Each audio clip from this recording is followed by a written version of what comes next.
مهدي ما عنده. ها؟ البارحة بالليل يسكت البارحة اني وشذا نايم، اجاني انيس اي حط الحبل رقبتها وكان يجرها. اي بيحط الحبل رقبتي انا بالمصية، اجاني رشيد اي دفع الرشيد وطلعت. اشو جايبيني اللي جاي ما ادري شنو. اي اني البارحة شذا ماتت قدامي بالليل هاي اليوم. لا صحيح مبين عليك.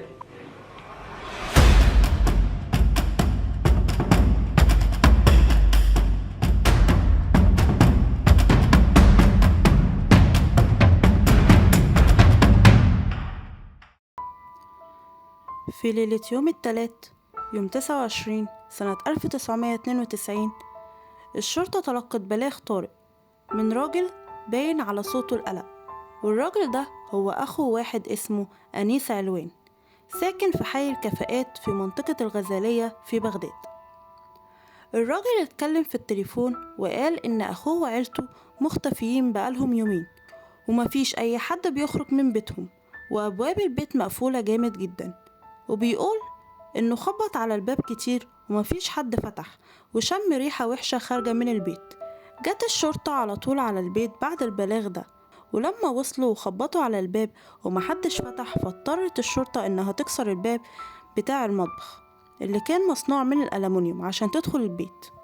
ودخل مع الشرطة المختار بتاع المنطقة وبعض أفراد العيلة، ولما دخلوا كانت الصدمة مشهد مرعب. لقوا جثة أنيس مرمية في الممر اللي بيودي على أوضة الضيوف وباين عليها علامات التحلل، وده بيشير إلى إن الوفاة كانت قبلها بكذا يوم.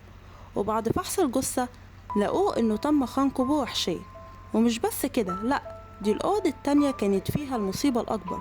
لقوا جثث تانية كانت لمراته اسمها زينب وأختها سعاد وأمهم، وجثة أخوه مراته واتنين من بناته المراهقين، وكلهم مقتولين بطريقة وحشية. 7 جثث متوزعين في كل أنحاء البيت، وكل واحد منهم ميت بطريقة مختلفة، بس معظمهم ميت مخنوق، وده بعد ما كشفت الشرطة إنهم اتعرضوا للتعذيب الشديد قبل موتهم.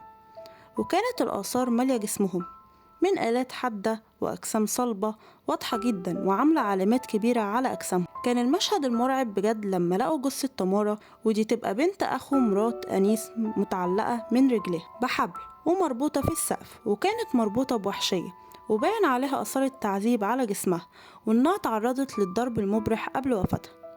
البيت نفسه كان باين عليه حالة الفوضى، وكان في آثار واضحة للسرقة سواء مجوهرات أو فلوس أو أجهزة كهربية اللي ما كانتش موجودة، مع إن الشرطة ما شافتش أي أثر على اقتحام البيت من بره بالقوة مثلا، ولا كانت الشبابيك مكسورة ولا الأبواب مخلعة. وده خلى الشرطة تقول إن اللي دخل البيت دخل برضا الضحايا، أو إنه ممكن يكون معاه المفاتيح. وابتدت الشرطة تحقق في حياة أنيس علوان، رجل الأعمال والتاجر المعروف بسمعته الكويسة وعلاقاته الاجتماعية الواسعة. وما كانش لأنيس أعداء خالص، بس الشرطة كانت معتقدة إن جريمة زي دي عمرها ما تكون بدافع السرقة بس، ده ممكن تكون بدافع الانتقام أو الكراهية. ابتدت الشكوك تحوم حوالين واحد اسمه مهدي، وده صديق أنيس المقرب، واللي كان ليه تاريخ إجرامي لأنه اتقبض عليه قبلها بأسابيع بتهمة النصب والاحتيال. لما دورت الشرطة في البيت بتاع مهدي لقت دليل واضح وصريح في أشرطة الفيديو والكاسيت اللي تخص تسجيلات عائلية لعيلة أنيس، وكان بينهم كاسيت مكتوب عليه بخط الإيد راغب علامة، وده نفس خط تمارة، وده كان دليل على وجود مهدي في بيت أنيس بعد الجريمة، وكمان احتفاظه بممتلكات تبع العيلة بتاعة أنيس. بعد مواجهة مهدي انهار بعد الضغط واعترف بالجريمة، وكان هدفه الانتقام والغيرة والسرقة، وده بمساعدة 2 من أصحابه دخلوا البيت بحجة إنهم شرطة وبيحققوا في قضية مشبوهة.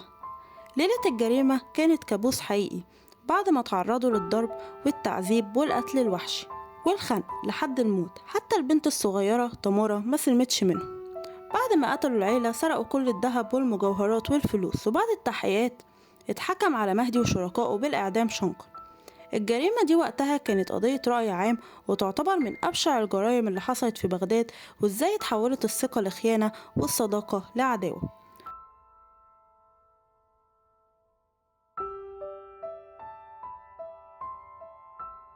لو عجبكم الفيديو ما تنسوش اللايك والاشتراك في القناة.